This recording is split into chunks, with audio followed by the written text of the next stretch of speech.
समाज में धर्म के नाम पर बहुत सी भ्रांतियां अनादिकाल से पनप गई है, जिसमें युग धर्म भी नहीं समझने के चलते लोग भ्रांति का शिकार हो गए हैं। कलयुग, द्वापर, त्रेता, सतयुग, ये 4 युग जो बताया गया है, समय समय के महापुरुष इस साधना के 4 स्तर हैं, भिन्न भिन्न तरह से अपने अपने समय में प्रस्तुत किए। कोई उसको कौआ, कोयल, बगुला, हंस कहा,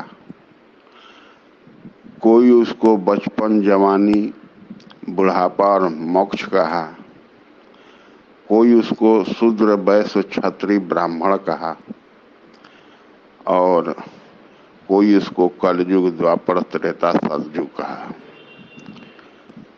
लेकिन जो मन, बुद्धि, इंद्रियां के तहत जो अध्यात्म को समझने वाले जो लोग हैं, वो नहीं समझ पाते हैं वास्तविक रहस्य को। कलयुग के बारे में लोग भ्रांति का शिकार पाल लिए हैं कि 4,32,000 वर्ष अभी कलयुग का प्रथम चरण चल रहा है।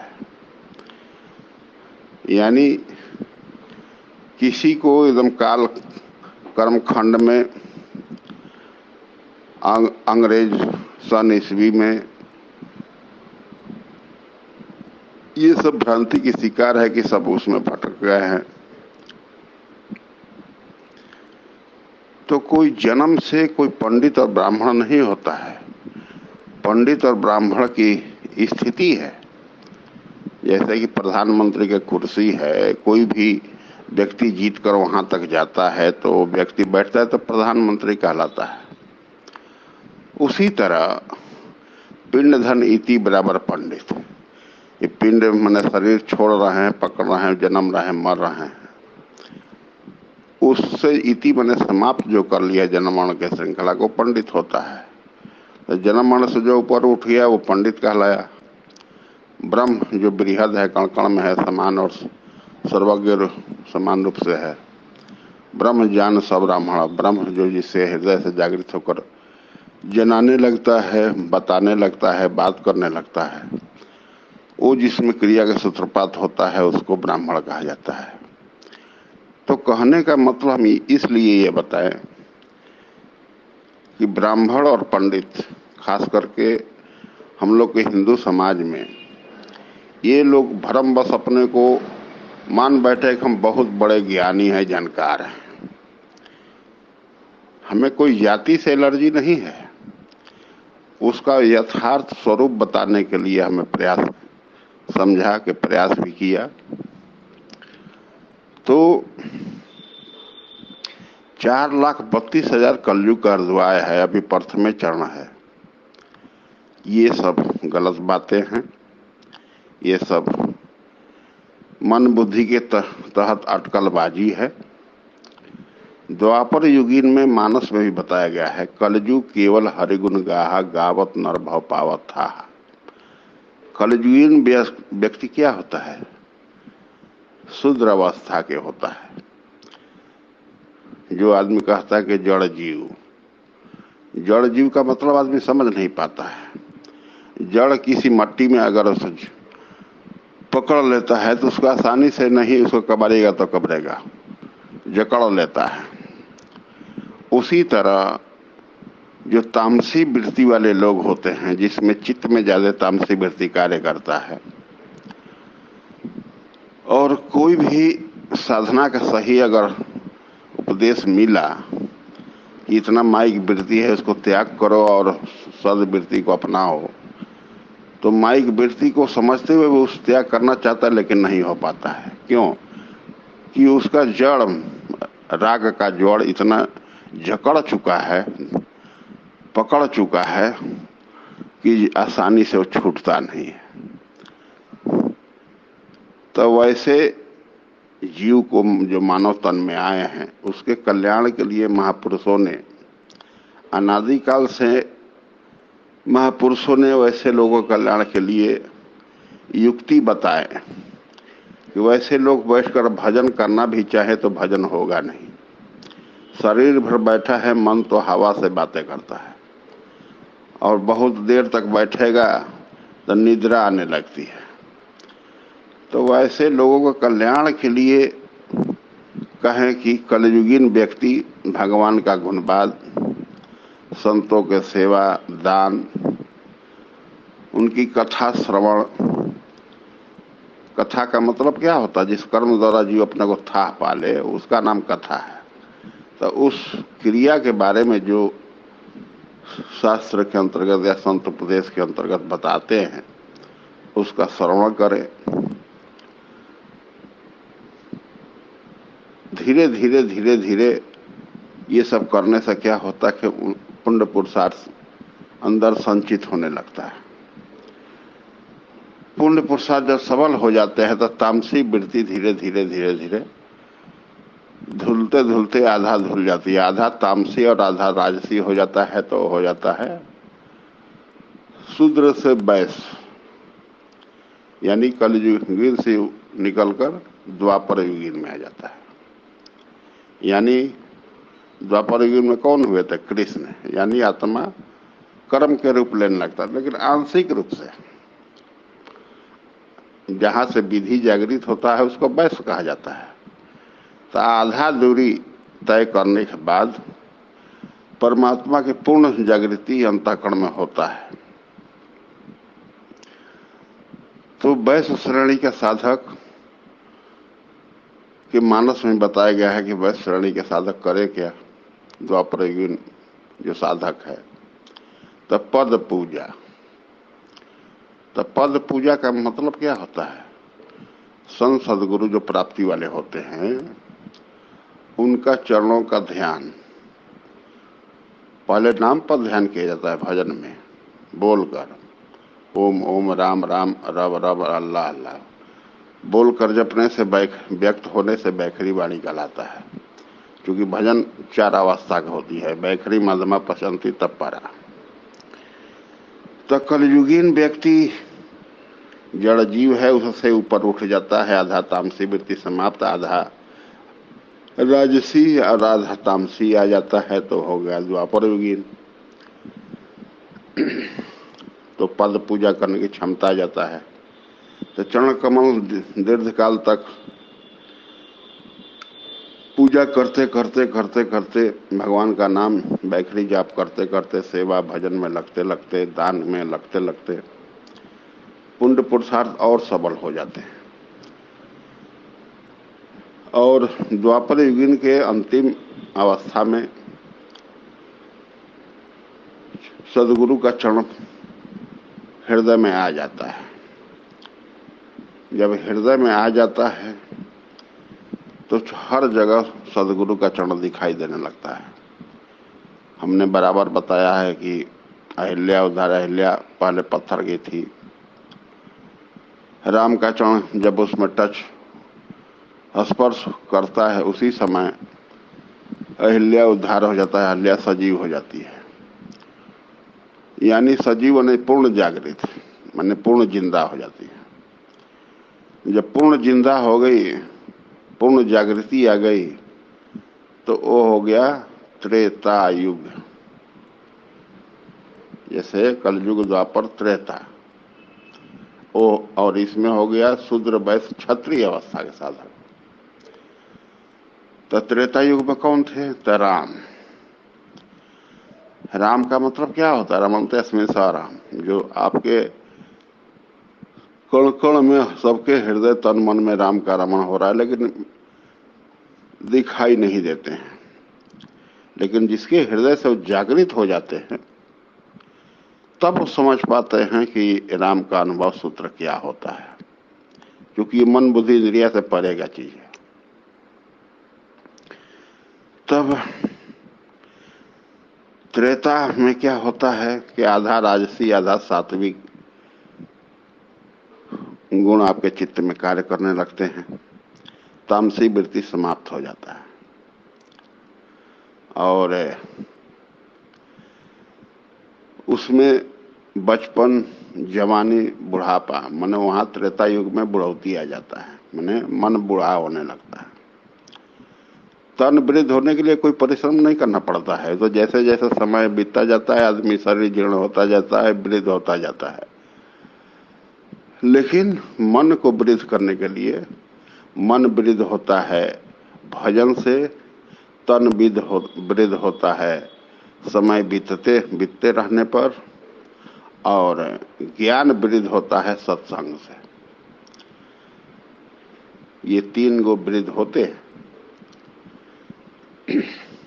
तब है कि जब हम प्रकृति का तीनों गुण को क्षय करने की क्षमता धीरे धीरे आने लगती है, क्योंकि 3 गुण का ही प्रकृति है, अपरा प्रकृति, त्रिगुणमय प्रकृति जो कहा गया है।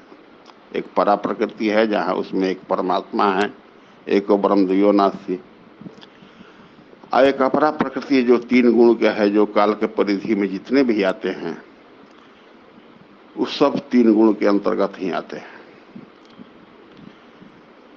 तो उस समय भजन, श्वास का भजन पकड़ में आने लगता है। मन को दृष्टा बनाकर खड़ा कर कर केवल देखा भर कीजिए कि श्वास आई तो कितना दूर रुकी, कही क्या, कितना देर फिर गई तो कितना दिन रुका, तो फिर कहा क्या। बस मन को केवल दृष्टा के रूप में सुनने के लिए लगा दीजिए। दीर्घकाल जितने भजन सूक्ष्म होता जाता है उतना ही आपके धीरे धीरे धीरे धीरे चित्त से जितने संस्कार है वो कटने जलने लगता है। जैसे कि एक उदाहरण देते हैं कि बचपन में हम लोग कोई भी जो लेंस होता था जिसमें भी उसमें पावर होता था, जैसे चश्मा वाला, तो हम लोग सूर्य के प्रकाश को धीरे धीरे उसको सीधे किरण एक कागज पर हम लोग करते थे। जब एक पॉइंट जैसा किरण अब कागज पर दिखाई देने लगता था तो देर तक उसको रखने से क्या होता, धीरे धीरे वो कागज में आग पैदा हो जाते, कागज जलने लगता था। उसी तरह परमात्मा रूपी सूर्य के माध्यम से चित्त रूपी शीशा को, जिसमें साधना इतना सूक्ष्म हो जाए, यानी लौ लगाकर इतना छोटा बना दीजिए, लगन और मगन एकदम पॉइंट पोजिशन की मन शून्य में टिकने की क्षमता जिस दिन आ जाती है, धीरे धीरे चित्त रूपी कागज से सारे संस्कार सटासट कटने जलने लगता है। भजन और नाम में इतना बड़ा पावर है। एक घड़ी आधी घड़ी आधी में पुनियाद, तुलसी संगत साधिगे कटे कोट अपराध। अगर संगति साध के, जैसा संत सदगुरु उपदेश करते हैं, विधि बताते हैं, वैसा हम अपने प्रैक्टिकली में अपना आचरण में ढालने लगते हैं, साधने लगते हैं, तो आधा घंटा 1 घंटा भी बैठकर अगर हम भजन में ऐसा प्रवृत्त होते हैं, मन अगर एकाग्र 1 घंटा 10 मिनट आधा घंटा भी हुआ तो बहुत जन्मों का संस्कार सटासट कटने लगता है।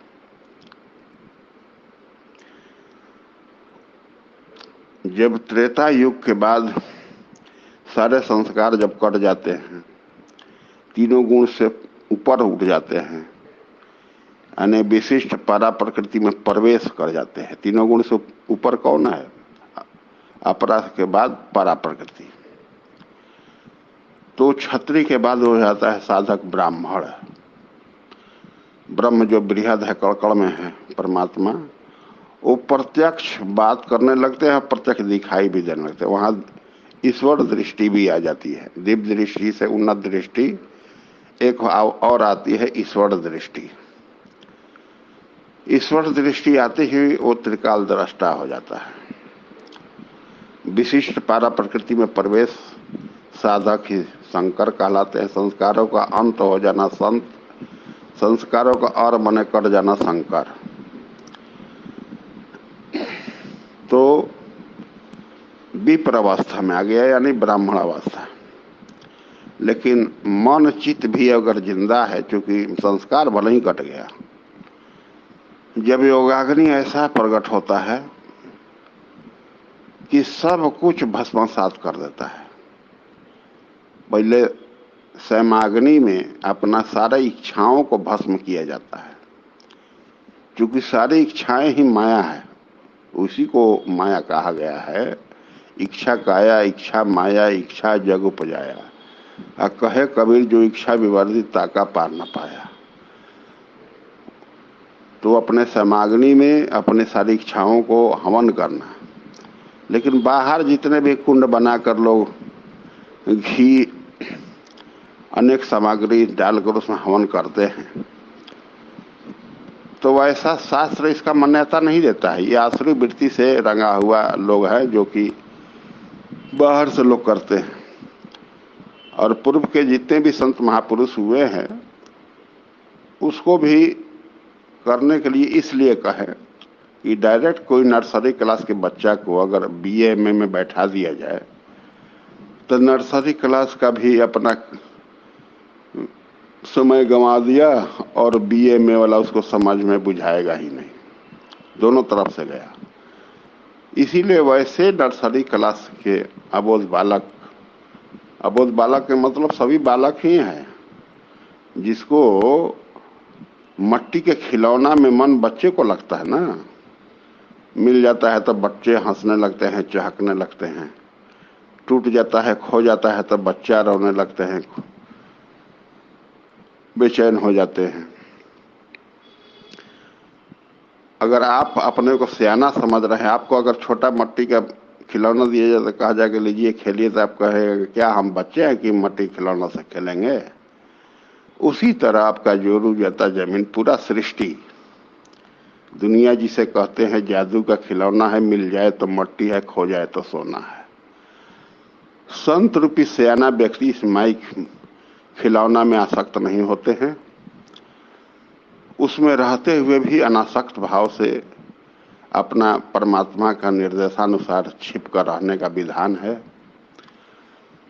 और घर छोड़ा नहीं जाता है, साधु बना नहीं जाता है। भगवान घर छोड़ाते हैं, साधु भगवान घर बनाते हैं।